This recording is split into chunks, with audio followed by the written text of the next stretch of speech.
जैसे ही घूमते हुए आए, मुलाकात हो गया वेदव्यास महाराज से। अब वेदव्यास महाराज से कहने लगे,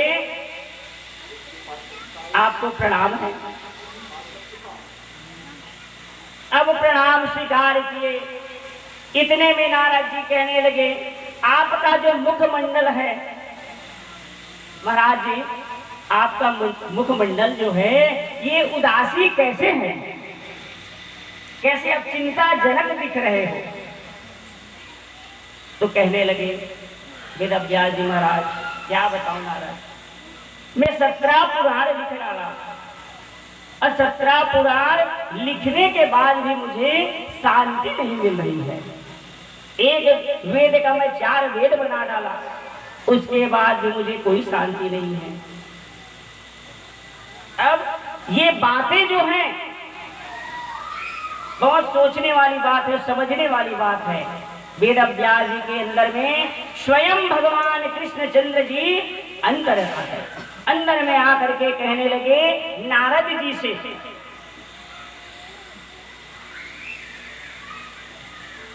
और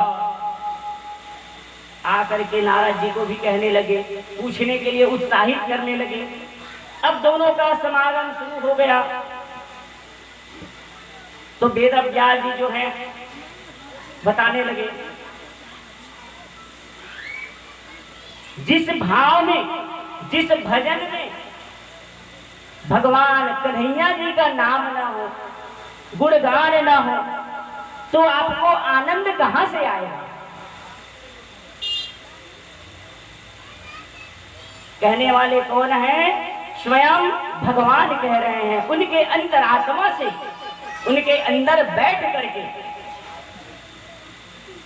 और आपने जितना भी लिखा है बड़ा अच्छा लिखा है, हमको बहुत अच्छा लगा। ऐसा करके नारद जी प्रशंसा कर रहे हैं।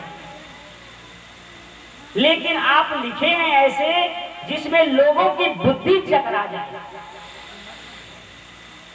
लिखे तो आप बड़ा अच्छा है, लेकिन बुद्धि चकरा जाएगा किसी का भी, कोई भी प्राणी हो। नारद जी कहने लगे, व्यास जी हंस मोती चुनते हैं, अब कौआ के साथ हंस थोड़ी घूमेंगे।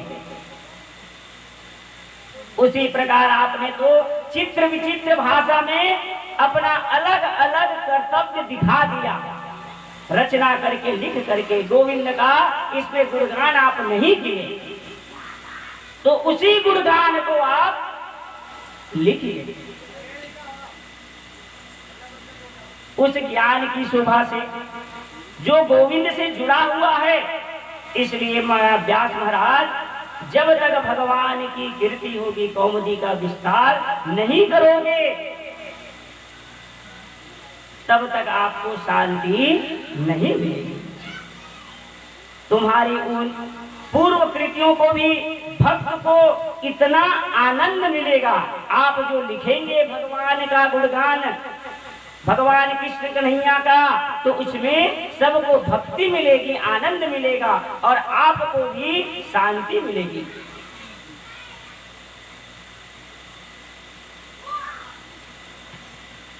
इतने में मोर पंख धारण करके जैसे ही लिखना शुरू किए, उनके मन में आनंद छा गया। वेदव्यास जी जो महाराज हैं, उनके मन में आनंद छा गया। बड़ा आनंद आ रहा है, ऐसा लग रहा है जैसे कि स्वयं कृष्ण भगवान वहां पधार चुके हैं। बोले कृष्णचंद्र भगवान की जय। आप लोग जैसे कथा श्रवण कर रहे हैं,